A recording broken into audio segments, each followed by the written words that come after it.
हैं और अपने भक्तों के साथ कितनी दिव्य दिव्य लीला करते हैं। और देखें तो इस कलिकाल में भगवान ने कितनी दिव्य दिव्य लीला संतों के साथ की है।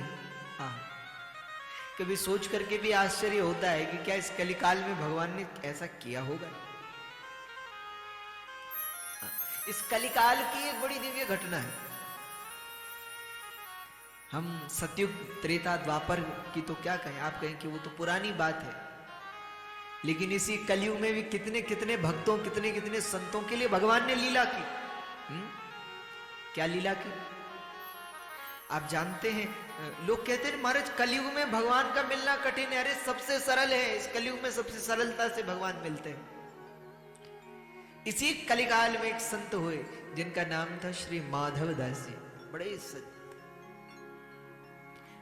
वो जगन्नाथपुरी में रहते थे। जगन्नाथपुरी में रह करके नित्य निरंतर भगवान का स्मरण चिंतन करते थे।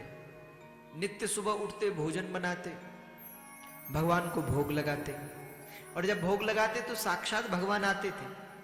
हाँ, और भोजन करते थे, अपने हाथ से भगवान को पवाते, और दिन में भगवान चले जाते, और दिन भर की क्रिया करके थोड़ी देर आराम, थोड़ी देर भजन, और शाम के समय श्री माधव दास जी महाराज समुद्र के किनारे, वहां जगन्नाथपुरी में समुद्र है ना, अभी कुछ समय पहले भी कथा में थे, और अभी इसके बाद आगामी 1 जनवरी से वहां पर कथा है। तो पुनः भगवान जगन्नाथ का दर्शन करने का सौभाग्य मिलेगा। तो वहीं जगन्नाथपुरी में समुद्र के किनारे श्री माधवदास जी महाराज टहलते, और जब वो टहलते थे तो वहां पर नित्य उनको भगवान का दर्शन होता था। नित्य ठाकुर जी प्रकट होते, उनके साथ खेलते, 2-4 मीठी बातें होती, फिर ठाकुर जी को लेके घर आते, ठाकुर जी को भोग लगाते, ठाकुर जी भोजन करते, और फिर अंतर ध्यान हो जाते। ये रोज का नियम।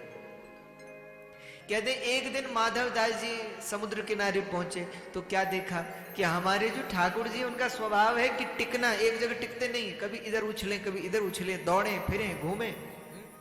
लेकिन आज क्या देखा, आज ठाकुर जी बिल्कुल चुपचाप उदास बैठे, सिर झुकाया हुआ है, मानो कुछ गहरी चिंतन में, चिंता में खोए। माधव दास जी आए, ठाकुर जी से कहा कि बताओ, और दिन तो कभी आप हमारे कंधे पर चढ़ जाते हो, कभी गोद में बैठ जाते हो, कभी दौड़ते हो, आज इतने उदास क्यों, परेशान क्यों, बताओ आप क्या समस्या है। ठाकुर जी कुछ उदास होकर के बोले, माधव दास जी जब हम द्वापर में आए थे ना तो हमारे इतने सारे मित्र थे, ग्वाल बाल। माधव दास जी बोले अच्छा, तो बोले वो होते थे, हम उनके साथ चोरी करने के लिए जाते थे, पर अब कलयुग में तो वो है नहीं, हमारा एक ही मित्र है तुम, और चोरी करने का हमारा बड़ा मन है, लेकिन क्या करें। माधव दास जी बोले तो प्रभु अब हम इसमें क्या कर सकते हैं, आप बताओ। ठाकुर जी बोले तुम चलोगे हमारे साथ? कहां? भगवान बोले चोरी करने। माधव दास जी ने कहा प्रभु कुछ सोच समझ के तो बोला करो। अरे संतों का वेश है, माथे पर तिलक, संतों के वस्त्र, किसी ने पकड़ लिया तो लोग क्या सोचेंगे, कम से कम इस वस्त्र की तो लाज धरो। ठाकुर जी बोले भैया अब हमने तो मन की कह दी, बड़ा मन हो रहा है चोरी करने का। माधव दास जी ने ठाकुर जी को बगल में बिठाया, पूछा कि क्या क्या चोरी करना है, कहां चलना है। ठाकुर जी बोले ऐसी वैसी जगह क्यों जाए, राजा का बगीचा है वहीं चले, वहां से क्या चुराएंगे। तो ठाकुर जी बोले देखो अभी थोड़ी सी अंधेरा हो जाए चलेंगे, और वहां पर कटहल लगे हुए हैं, कटहल रहते हैं ना, कटहल लगे हुए तो उनको तोड़ लाएंगे, शाम को उसी का भोजन बनेगा, खूब प्रसाद पाएंगे दोनों बैठ करके। माधव दास जी मुस्कुराए और ठाकुर जी से बोले कि अगर कटहल ही खाना है, आपको वही पाना है, तो राजा मेरा शिष्य है। राजा जो था वो माधव दास जी का शिष्य था। तो माधव दास जी बोले मैं राजा से कहलवा दूंगा, तो राजा आपके लिए रोज क्या जितना चाहे उतना कटहल भेज दिया करेगा, तो इसमें चोरी करने की क्या जरूरत है, जब सीधे सीधे काम हो रहा हो तो टेढ़ा क्यों होना। ठाकुर जी बोले भैया देखो जो आनंद चोरी में है वो दूसरे में नहीं है, और देने के छोड़ो, हम तो चोरी करके ही पाएंगे, नहीं तो नहीं पाएंगे। किसी से मांगे क्यों? कहते इतना सुनते ही माधव दास जी बोले ठाकुर जी से, बोले भाई हमको तो चोरी आती नहीं। इतना सुनते ही भगवान बोले हम हैं ना, हम सिखा देंगे, इसमें घबराने वाली क्या बात है, हम सिखा देंगे।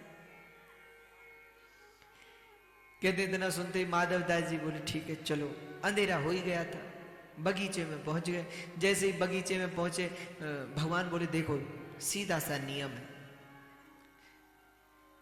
पहला तो चोरी में और छोड़ो फुर्ती रखनी पड़ती है, कभी पकड़े गए तो बड़ी आफत हो जाती है, इसलिए फुर्ती रखनी है मारे, हाँ ठहरना नहीं है, जल्दी जल्दी काम करना है। तो माधव दास जी बोले ठीक है, पर करना करे कैसे? तो ठाकुर जी बोले देख रहे ऊपर कटहल लगा हुआ है? बोले हाँ लगा है।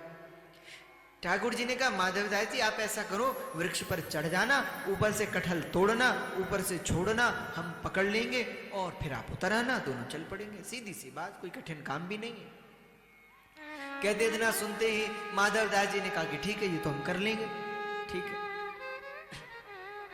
अब ठाकुर जी पीछे से आ रहे हैं, माधव दास जी आगे चल रहे हैं। आगे पहुंचे, अब वहां 2 पेड़ थे,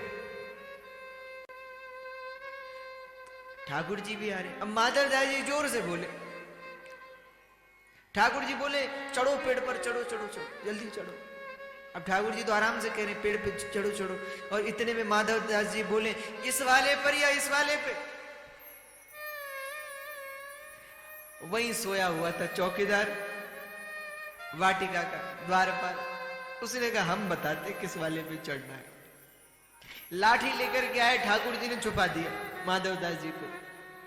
द्वारपाल ने देखा, वो पहरेदार ने, उसको लगा कि लगता है अब दिन भर यही काम करते हैं ना, तो वही गूंजता रहता है कान में, वो फिर जाकर सो गए। ठाकुर जी बोले इतनी जोर से थोड़े बोलते, ये कोई हमारी जगह थोड़ी चोरी करने आए, आराम से बोलो। माधव दास जी बोले ठीक। अब माधव दास जी चढ़े वृक्ष पे, जैसे तैसे तो चढ़े ऊपर, क्यों चढ़ने का अभ्यास नहीं। और जैसे ही वृक्ष पर चढ़े, विराजमान हुए, और ऊपर से अब इतने सारे कटहल लगे हुए हैं। ठाकुर जी बोले गिराओ, तोड़ो, जल्दी तोड़ो और गिराओ। तो माधव दास जी फिर बोले इस वाले को या इस वाले को? अब तो द्वारपाल ने कहा कि अब तो हद हो गई, नहीं कोई तो है। लाठी लेकर के आए, ठाकुर जी कह रहे जल्दी उतरो, जल्दी आने वाला है वो, जल्दी उतरो। अब बेचारे माधव दास जी धोती पहनी है, उत्तरीय डाला, कभी धोती अटक जाए कहीं तो उसको निकाले, उतरे। और भगवान ने देखा कि अब तो पहरेदार पहुंच ही गया, तो भगवान हो गए अंतर ध्यान। पहरेदार को और तो दिखा नहीं, माधव दास जी दिख गए, और दिखते ही सबसे पहले महाराज एक लाठी का प्रहार किया। अंधेरे में कुछ दिखा तो नहीं, और उसके बाद थोड़ा बहुत उसने देखा उजाले में, तिलक माला, अब तो और क्रोध आ गया, संत हो गए, चोरी करते पापी। रस्सी से बांध दिया, बोले रुक जाओ, कल तुम्हें राजा के दरबार में पेश करेंगे। माधव दास जी को बांध दिया पेड़ से, रात भर बेचारे माधव दास जी बंधे रहे। अब माधव दास जी कभी इधर देखें कभी उधर देखें। वो द्वारपाल, वो पहरेदार गए, क्या देख रहे हो? माधव दास जी कहें कि जो ले आए थे वो तो दिखते नहीं, वो कहाँ गए जिनके साथ आए थे? महाराज रात भर वृक्ष से बंधे रहे माधव दास। सुबह का समय, राजा के मन में आएगी थोड़ा सा वाटिका क्यों टहलने चले, तो राजा टहलने को निकले, और टहलते टहलते जैसे ही वाटिका में पहुंचे, इधर से ये जो पहरेदार है इस रस्सी में बांधकर माधव दास जी को ले जा रहा था राजा के पास। उधर से महाराज ने देख लिया, और जैसे ही महाराज ने देखा, महाराज तो दूर से ही चरणों में गिर पड़े गुरुदेव के। चरण पकड़े, उठे, डांटा, जानते हो किसको बांधा? ये हमारे गुरुदेव हैं। अरे दुष्ट, तुझे दंडित किया जाएगा, हमारे गुरुदेव को बांधा। वो तो घबरा गया, वो क्या बोले? राजा कह रहे क्यों बांधा? अब वो तो कुछ बोला नहीं। माधव दास जी बोले जब बंधने वाले काम करेंगे तो फिर बंधेंगे। गुरुदेव आपने क्या किया? अरे बोले वो बाद में, पर पहले नहा तो ले, स्नान कर ले, पूजा कर ले, कब से बंधे पूरी रात भर। तो राजा राजमहल में ले गए, माधव दास जी स्नान किया, नित्य कर्म से निवृत्त हुए, पूजन किया। पूजन करने के बाद राजा आए, राजा के मन में बड़ी उलझन, गुरुदेव चोरी। गुरुदेव से पूछा, गुरुदेव क्या बात है? आपके मन में यदि कटहल की इच्छा थी तो आप हमसे कहते, हम दे देते आप।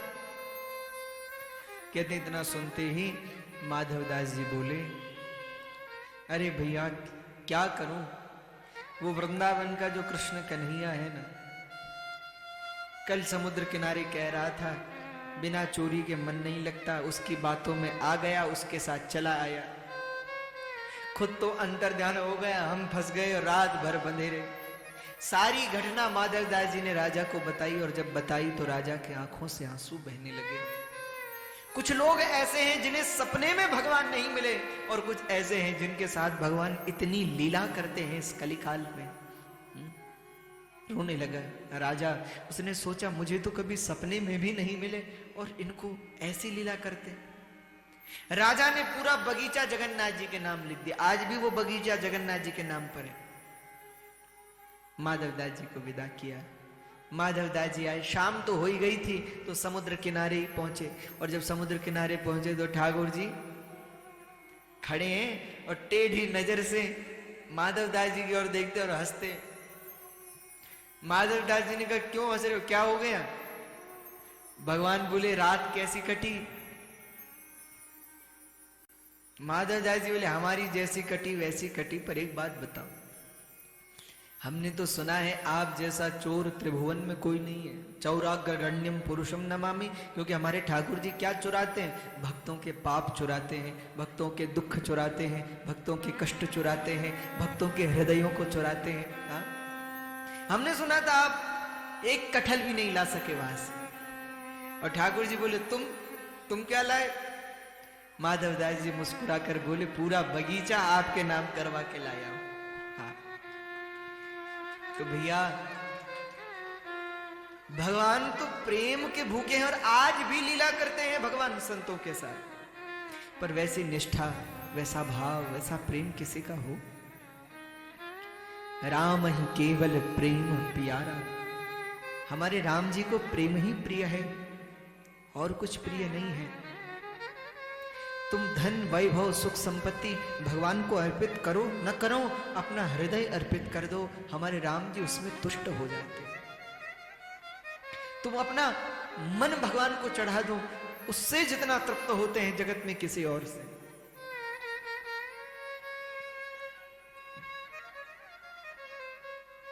इसलिए भैया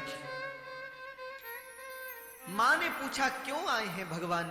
शंकर जी कहते हैं कई कारण हैं देवी, उनमें से एक कारण है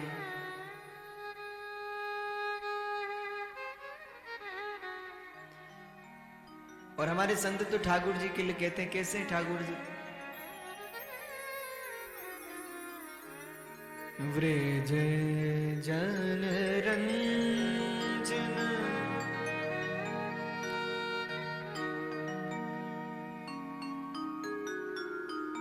व्रज जन प्रियतम